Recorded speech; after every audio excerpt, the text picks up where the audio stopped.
Assalamualaikum warahmatullahi wabarakatuh. Halo brothers, ketemu lagi ya di channel Mamed Brothers ya. Jangan lupa subscribe, like, comment, and share ya. Kita tetap ya menjawab tudingan miring pada Bank Syariah. Tetap kita sudah masuk ke sesi yang keempat, tema yang keempat, yaitu Bank Syariah anti kritik. Di sini ada kata Bank Syariah anti kritik. Ini yang kritikan keempat.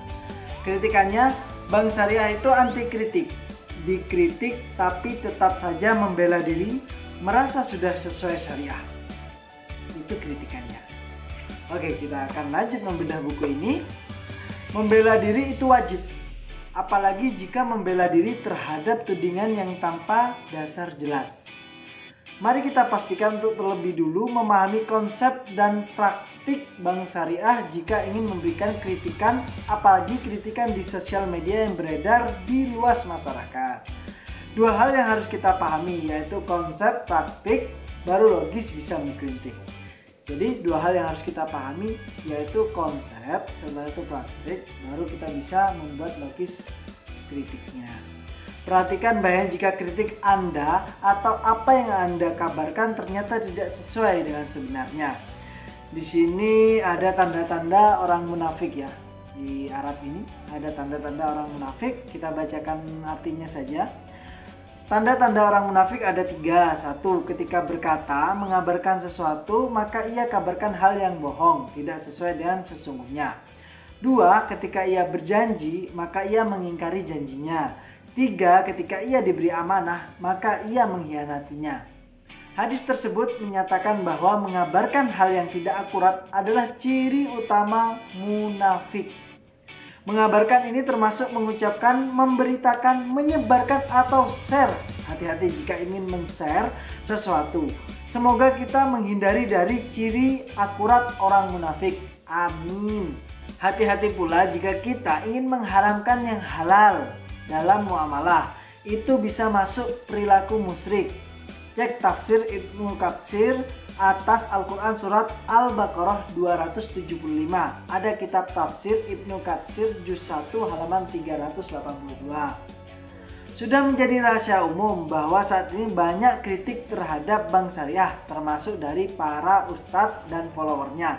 Kalau ustadz yang mengkritik itu bisa diajak dialog, itu lumayan bagus, followernya pun takluk buta ikut mengkritik.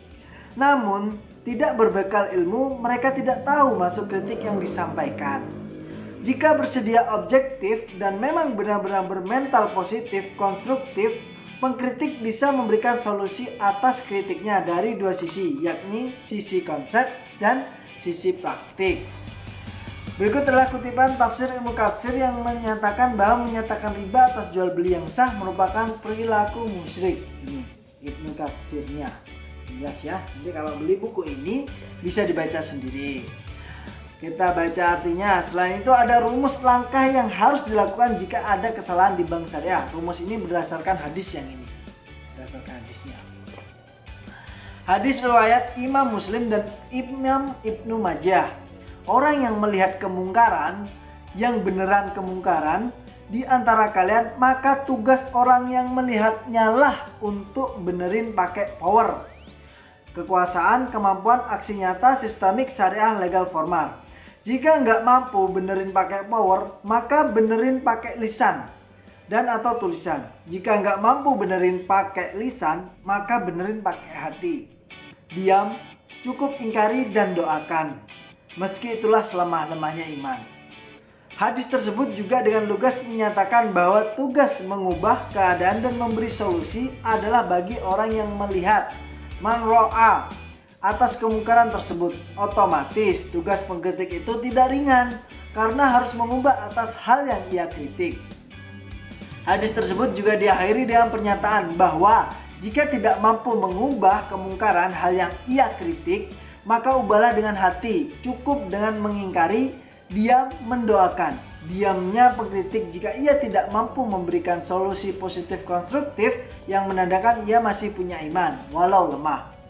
Jika salah konsep, ini hal yang harus dilakukan pengkritik. jika salah konsep, jika Anda menuding ada salah konsep di bank syariah, berarti Anda menuding bahwa ada kesalahan pada fatwa Dewan Syariah Nasional Majelis Ulama Indonesia (DSN MUI), fatwa MUI, opini Dewan Pengawas Syariah DPS DSN MUI, peraturan Bank Indonesia PBI, dan surat edaran Bank Syariah SEBI, peraturan surat edaran Otoritas Jasa Keuangan POJK dan SEOJK, pedoman akuntansi perbankan syariah Indonesia PAPSI, pernyataan standar akuntansi keuangan PSAK, standar operasional prosedur SOP, Juklat, Juknis, berkas legal dan aturan internal dan eksternal lainnya jika salah konsep.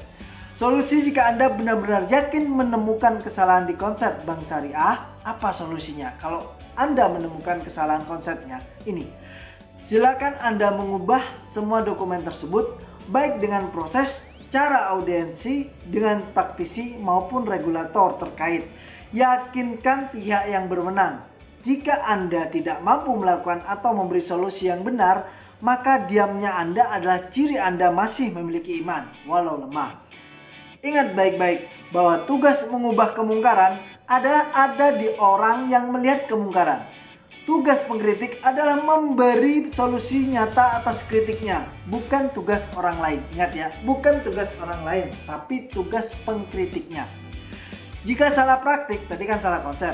Yang ini selanjutnya, jika salah praktik, jika Anda mengkritik bahwa ada salah praktik di lapangan yang sedangkan konsep bank syariah sudah benar, berarti bank syariahnya memang benar. Jangan salahkan bank syariahnya, yang salah adalah praktisinya. Selanjutnya, menjadi tugas Anda yang mengkritik adalah mengajarkan kepada praktisi dan atau nasabahnya agar mereka taat aturan bank syariah yang sudah benar itu. Bukan tugas orang lain, tapi tugas Anda. Langkahnya harus urut. Yang harus dibenarkan dulu adalah konsepnya, baru praktiknya. Praktik di lapangan pun harus ikuti teori prosedur bank syariah. Jangan dibalik ya. Satu hal yang penting harus diperhatikan adalah bahwa kemungkaran yang dimaksud dikritik adalah benar-benar kemungkaran. Jika yang dikritik adalah akadnya, maka harus paham dulu ilmu fikih muamalah dan hukum ilmu legal formal. Jika yang dikritik adalah akuntansinya, maka harus paham pedoman akuntansi. Jika yang dikritik adalah praktisinya, maka harus paham praktik, minimal pernah menjadi praktisi atas pekerjaan pada posisi yang dikritik.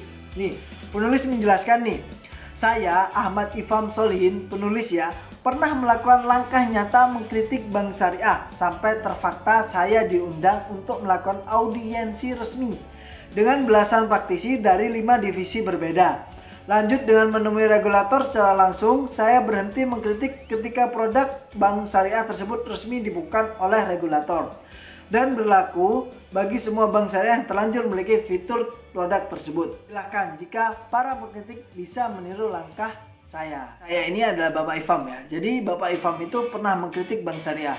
Bapak Ifam seorang praktisi. Seperti Bapak Ifam, jadi kita kalau mengkritik ya harus pernah jadi praktisi ya, karena mengkritik itu enggak tugas yang mudah. Mengkritik itu juga tugas yang berat karena harus membenarkannya setelah mengkritik.